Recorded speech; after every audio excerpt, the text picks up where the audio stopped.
Alright. Hey, welcome back to my lifestyle log, where I start new habits each week and I build on each one. The habits I have started so far are drinking more water, do breathing exercises / meditation every day, and do yoga every day. Last week, what I tried to do was move toward minimalism. A lot has happened while I've been gone, actually. You know how I told you that I would be traveling, went to Portland for a wedding, and work away from home, and that is why I'm in this new place. Good thing I had spent that time finishing those projects that had for a long time bothered me, you know, gotten rid of things that we didn't need, and so it was kind of like perfect. Normally I go and I take everything to Goodwill, and I still did that. I had this big black box ready to take things we didn't need, toys and things like that. I also had bags of garbage, you know, just trash to get rid of. I tried ThredUp. So I got, you know, their big bag, and then you put your like new clothes in it, and then you ship it to them. So we'll see how many of my clothes actually get sold, and maybe I'll make some money from that. But yeah, I took that down to the FedEx. Made me feel like I wasn't just wasting my brand new clothes. So the reason I have so many of those is the last time I was traveling, I brought a capsule wardrobe with me then. I bought a bunch of new clothing items that I thought would go with my pieces. So a capsule wardrobe is when you have maybe like a 30-piece closet, depending on your lifestyle, and the clothes that you have, you can mix and match so that you don't have to do so much staring at your closet and figuring out outfits. It's like the pants go with all the shirts, and so you have like a color palette. So I did that, but what I learned very quickly is nothing matters to me if it's not comfortable. Comfort over style is a thing for me 100%. I need to be able to sit in whatever position I want. I need to be able to do yoga anywhere I want. I need to be ready with my kids to do crazy things, you know? I need to feel not restricted by my clothes. So actually a lot of my purchases weren't good. I'm glad I did that experiment and that I didn't buy anything too expensive, but you know, you want to buy good quality, and I was trying to buy things that were made ethically as well. So like that was like a whole thing. I picked out everything that I actually wear, things that I wear all the time, and things that I love. I took those up to the wedding with me. It was a beautiful drive, and like I was on a mission. there's snow on the mountains up here. Look at that. Something that I like to do while I'm trying to like grow as a person is say that I can do it and be optimistic. So I was a maid of honor in this wedding. It was like a 20-hour drive up to Portland from where I lived, and I was taking both my kids with me. I love road tripping, but this was like a huge thing for me. After having my kids, I always try to not let that stop me from doing things that I want to do, as long as it's safe, you know, within reason. I don't want to not do something based on fear. So, you know, I've taken Noah camping with me. My husband and I have road tripped with them before. Even little things like I'm too afraid to go to the grocery store with the two of them, I just like make myself. I'd rather learn how to do it and go through teaching them, you know, life situations. Anywhere I could, anytime I could, I would do like a little like 5-minute yoga session. What I found is in my upper back, my down dogs are really round right now. I'm very hunched over lately. So I think that life and carrying my baby and just like clenching my teeth, clenching my muscles, and day-to-day life from stress has caused me to just be so tight up here, and it actually is starting to really hurt in my shoulder blades.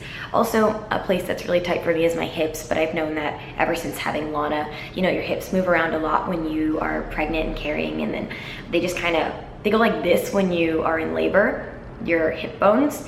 And so I feel like when they were starting to like go back, it was like they got stuck and I'm uncomfortable. So that's something I'd like to explore more. I am not trying to get upset about it, but basically every time all I'm thinking about is I'm filming myself. Stop thinking about filming yourself while doing this.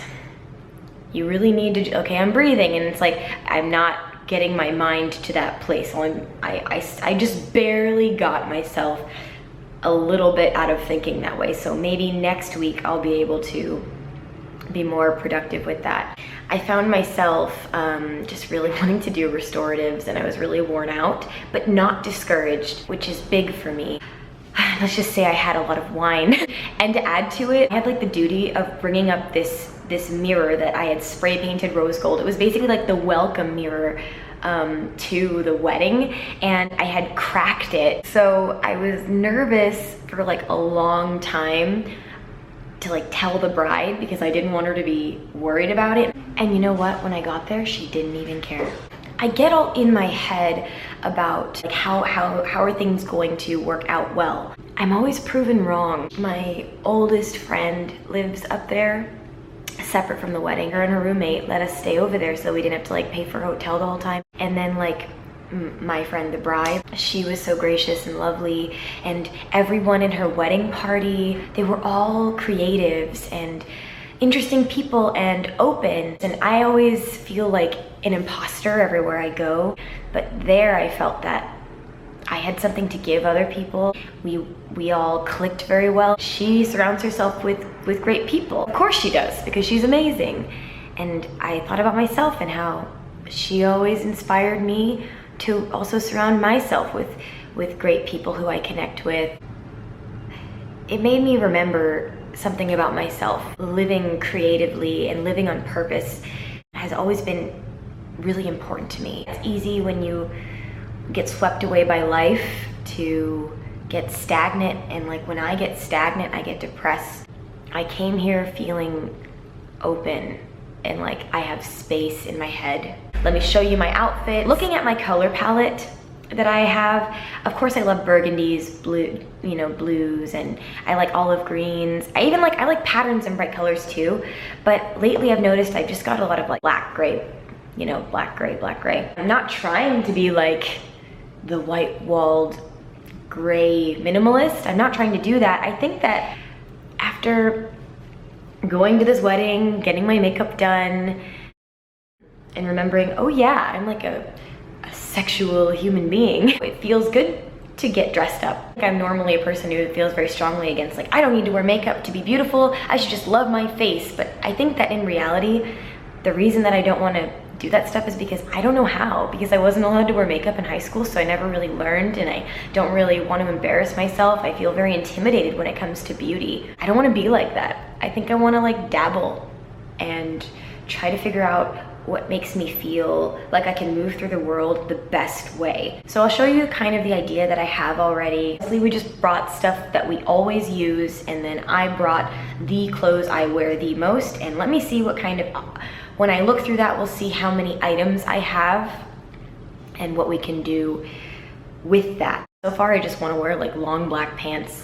I've started to bring more like patterns into my life with like my harem pants, which I love, and that's like a huge step for me because I'm always afraid to make fashion statements just because it makes me self-conscious, even though that's like how I want to dress. Anyway, thank you for coming along with me on this journey. I just like in getting my thoughts like together. And next week I want to cut out coffee because I'm obsessed with coffee, like I'm really addicted to coffee so much that drinking it doesn't even work, and I get withdrawals from not drinking it. So I'm gonna couple that with waking up early, waking up before the kids. If we haven't met before, I'm Janine. It's nice to meet you. By the way, my water, like, I don't know how much water I've been drinking. I'll see you next week. What are you doing?